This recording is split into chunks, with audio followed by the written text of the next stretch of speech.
Yo, what's good? What's good? Welcome to the Epic Entertainment Critics. I am Antoine, I am still James. and we are about to bring you a trailer reaction discussion for a trailer just dropped today called "The Grudge." I'm going to apologize in advance for that picture. We got a picture of. We have a picture of what's the name up there, and I'm going to take that down. It's a picture of the Mandalorian. We was just doing a reaction for the Mandalorian. So, anywho, we are doing the Grudge right now, and well, I ain't gonna bother with the intro because I already talked too much. So we're gonna do a little reaction for the Grudge. Sony, you said released this. Yeah. Sony is some sons of bitches. Sony, this is the thing. This just came out like early 2000s. And make it so bad, that movie was a remake of an older Japanese movie. You know, The Grudge and The Ring was both remakes of an older Japanese movie, which, by the way, were better. Anyway, and was creepy as shit. I love the idea that somehow remaking it in English seemed to be more well-to-do for them than just dubbing it. Like, no. If we make it in English, it'll be better. No, but see, they wanted to make it for the American audience, so they had to put some Americans in there. But two, they got the rights to it, so they want to do their own version. That way, they can get more money out of it. You know what I'm saying? They don't want to just. That's why people being smarter and not selling their property outright. They'll say, we'll let you market our shit, but we ain't giving it to you. Like, time's changing, man. Well, like also, in it's been a while since I've seen the Grudge, but didn't it function as basically a spin-off of the original? I don't know, man. I don't quite remember. I just knew it was a Japanese version, it was an American version. It was something about, I think it was just a remake, like a total redo of it. Was starring Sarah Michelle Gellar, and I was like, and she was kind of sort of big at the time, you know, so was getting her. So they just try to use some star power. They didn't have, you know, so got some of that Buffy money. Yeah, and no, it didn't work. It was okay. So let's watch this trailer and see if this is actually better than the 80s. I mean, so I'm sorry, the early 2000 version. So without further ado, The Grudge.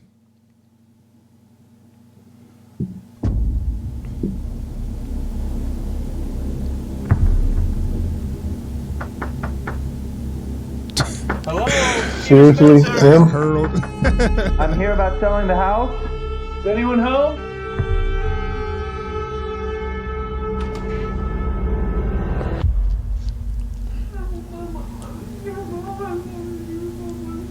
Hello?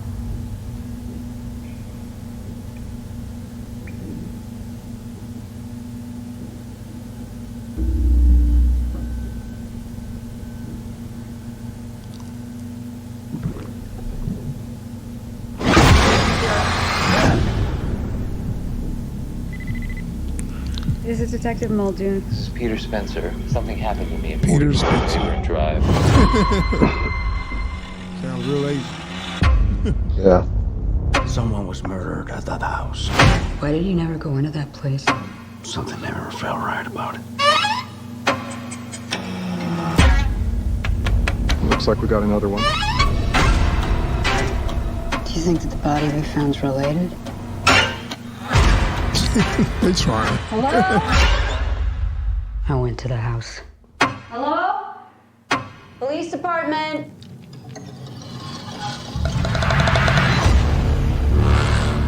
I think something followed me home. Mommy, what's going on? What's wrong? We need to leave right now.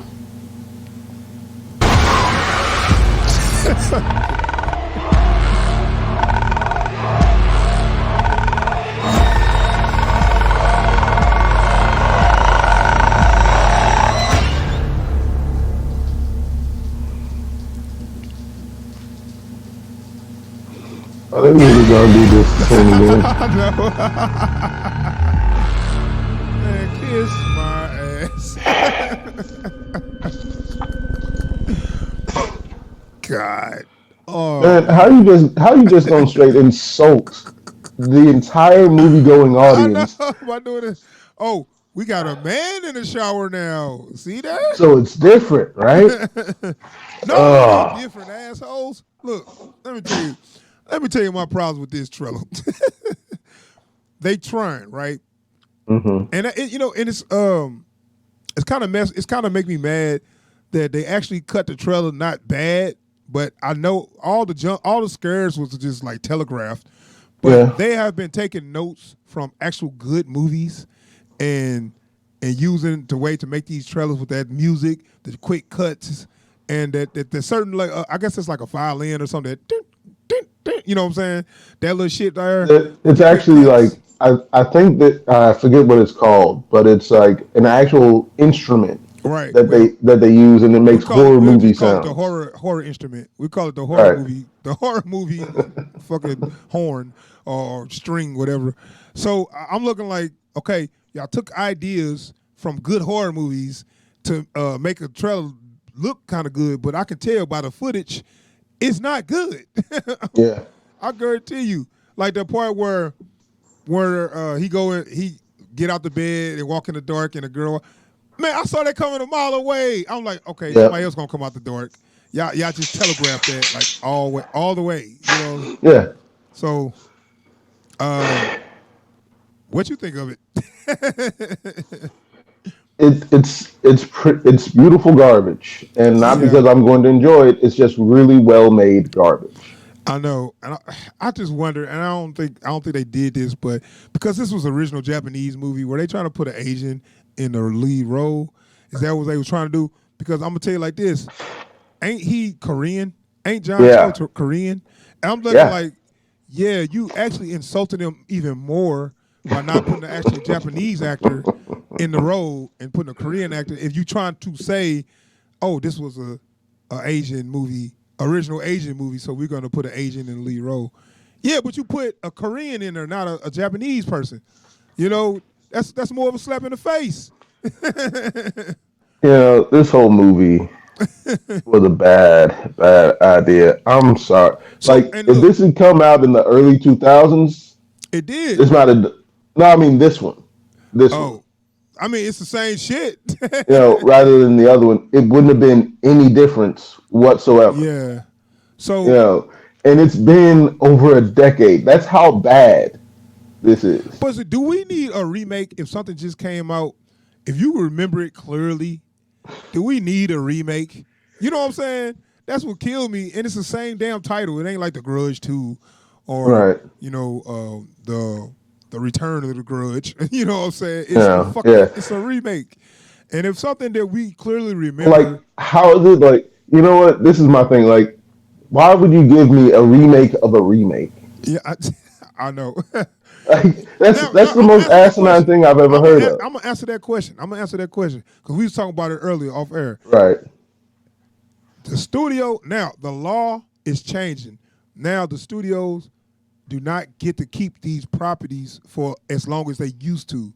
So now once you sell a movie, once you sell like your book, if you write a book and you sell movie rights, that goes back to you. And after, you don't get paid for sequels, you don't get paid for remakes, you only get paid for that one movie. That is why, and the studio get to keep their rights to that if they make a movie about it every so many years. So that law is changing. So now we're going to see remakes every 5 years. Now they said, because studios cannot keep doing that, now if they don't remake the movie within 5 years or give a sequel, then the rights go back to the original creator. And I think that's the right thing they should do, man.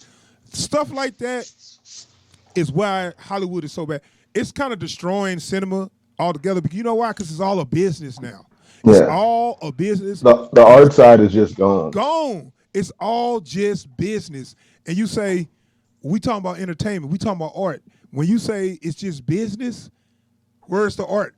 There is none.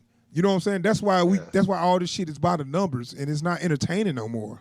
I think pretty much everyone can agree. Batman and Robin is the worst Batman movie that's out there.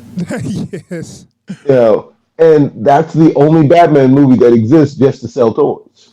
Yeah. I don't think that's a coincidence. Right. And I am gonna come down on the director, but one thing when he was talking about it, every time he tried to do something, they'll come to him with another toy and say, they'll say, put this in your movie because we're trying to sell this toy. Put this in your movie because we're trying to sell that toy. Make this more colorful because we want to sell the kids. Like they tampered with his movie so much that they made that disaster of a movie. And you got a point. That's the business side. When business interfere with the art just gone. Yeah. And that's why we see the same shit, man. Occasionally we get a good artistic film, once every couple, like once a year, maybe good 5 movies a year, maybe out of the hundreds, maybe 5. Yep. And they usually don't make that much money. You don't even hear about them. You got to search for those. And like you said, you got to search for them because the business side doesn't believe in anything with any kind of artistic value, so they won't put in for the distribution. Yeah. And so like one of the things that's been great about the way Netflix and some of these other streaming services have been doing is like, look, we just want to get your stuff out there. Folks need to watch some stuff that ain't just formulaic, paint by the numbers movies. What you got, right? So they ain't all winners, but they all got something to them, right? And I think that's the better part of it. Like even if a movie ain't great, and it at least leave me sitting away thinking about it, or I didn't know what was coming, or you know what I'm saying, things like that. That's the movie going experience that I used to have that I don't have anymore. I know everything that's going to happen.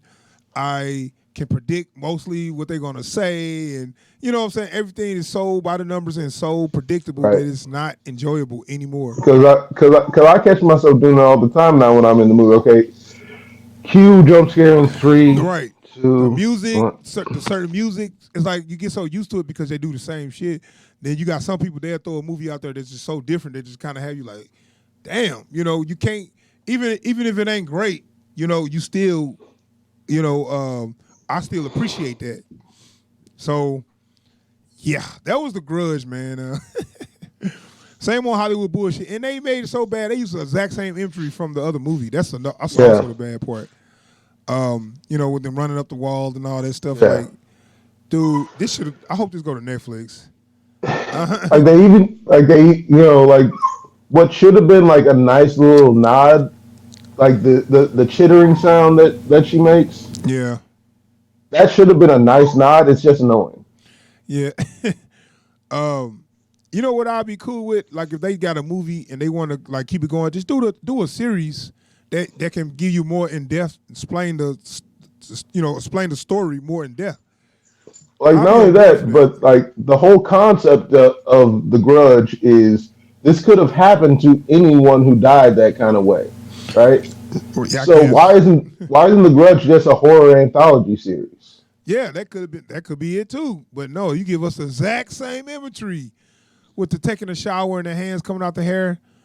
That was actually a slap in the face. Yeah. Like, because I know we both like balked the second they showed them. Like, are they gonna do this same damn shot? Really, dude.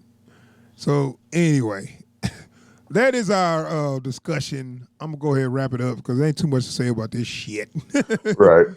So yeah, that is our discussion for The Grudge. Not a great movie. Don't look like a great movie. We went on a lot longer for that movie than I thought I was. So that's our reaction discussion for The Grudge. Thanks for checking out the video and subscribe to the channel. Don't forget to like and comment all day, every day. All right, y'all. We out of here. Peace. Peace.